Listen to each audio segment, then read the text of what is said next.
This is Pharaoh's Visor of DSDatabase.org, and today we'll be taking a first impressions hands-on look at the X4i flash card. Now, the X4i is actually comes in a box like this, and this is actually the world's first impressions, and I'd like to thank GameCool as well as the X4i team for providing the sample. Now, this cart claims to do a whole lot of things, including a movie player as well as a GBA emulator. Now, you can review this list by pausing the video or whatever, but the cart actually competes with the DS2 as well as the iPlayer directly. All three of these carts have extra processors inside that allow it to do things like the GBA emulator, like the movie player, that isn't quite possible on an R4 or an ACE card. The X4i comes with a microSD reader and a case. This one is where the X4 actually is in. So when you get the X4i, you'll notice immediately that the cart is built fairly well. It's fairly sturdy. The SD slot is very smooth. And my SD card sticks out just a bit, and I'm sure that's just bad luck on my part. Varies from batch to batch. The chips don't stick out all that much. Hairs, actually. Very, very little. Now, where is my sticker? My sticker is actually somewhere else right now.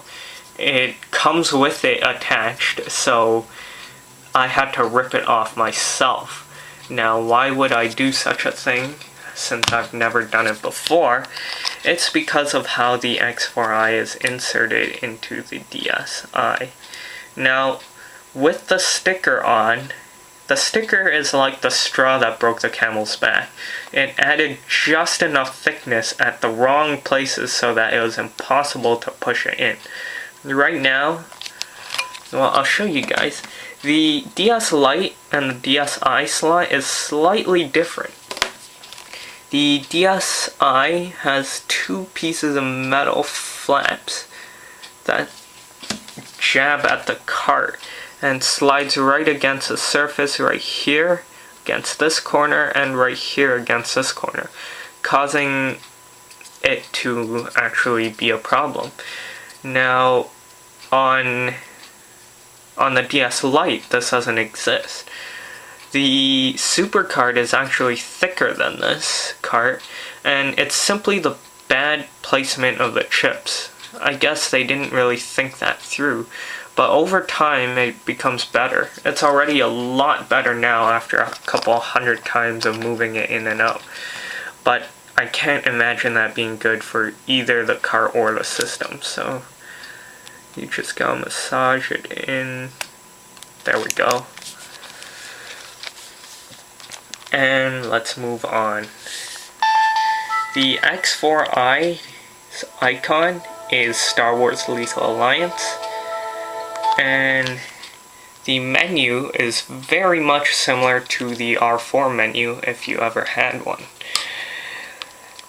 So there's a boot slot 2, the multimedia, and the game. So if you head over to multimedia, you'll see Moonshell and the X4 movie.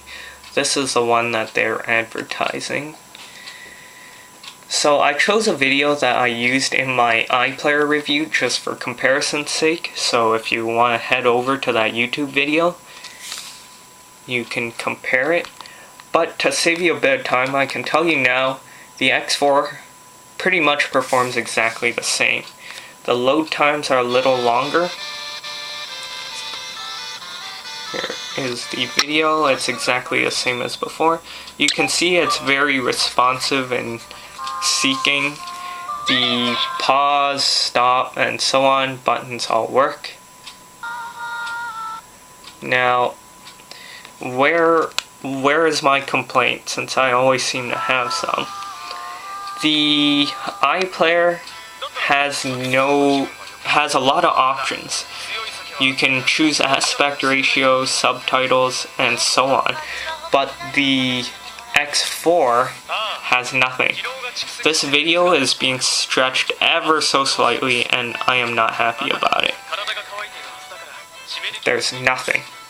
Pause, play, that's it. Now, the video's frame rate, colors, everything's pretty good. You can see there's the odd colors on the side that's not supposed to show up. But overall, this is as good as you're gonna get on a DSi. Turn down the audio.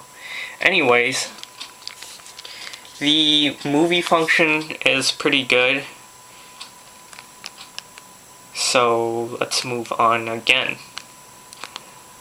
to the games. Now, I'm not gonna bother running commercial games. I've already ran these. They work fine. Feels just like the R4. Very limited features, but they run well.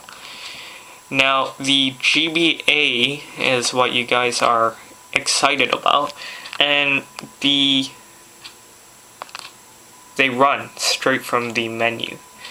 Now, I am not exactly happy about how the load times are, nor the lack of features.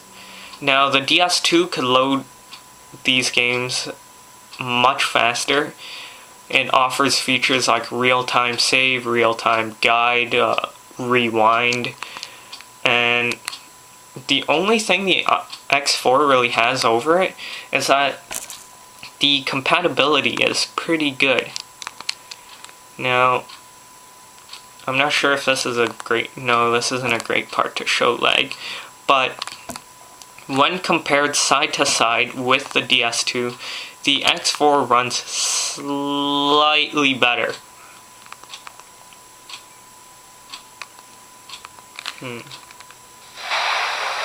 So there's no audio glitching or anything. The compatibility is pretty good. I mean, it took DS2 several updates to get to where it is now.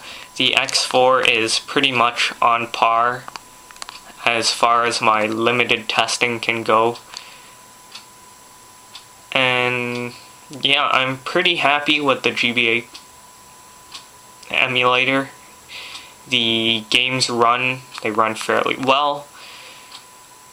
The real-time clock does not exist on the Pokemon games, which is different on the DS2.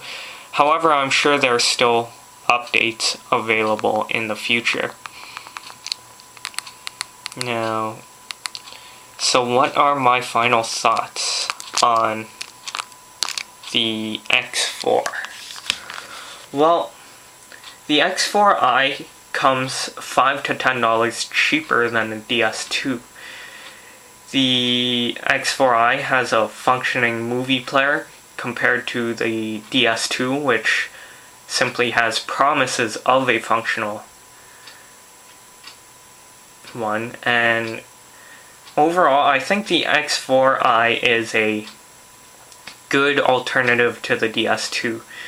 The DS2 still holds many cards in its hands. The DS ROM playing, the GBA ROMs, still I'd prefer the DS2, but the X4i does come cheaper.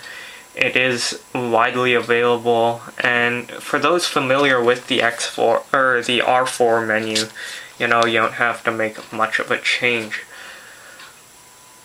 So my final verdict is that it's a toss-up between the DS2 and the X4. They're clearly aimed at different people. If you want to buy an X4, so be it. There's nothing wrong with it. It's simply not as good as the DS2, but you are paying less for it. Anyways, be sure to check out DSDatabase.org for the full review in the near future. As well, be sure to check out GameCool.com for their best prices on the X4. Thank you for watching.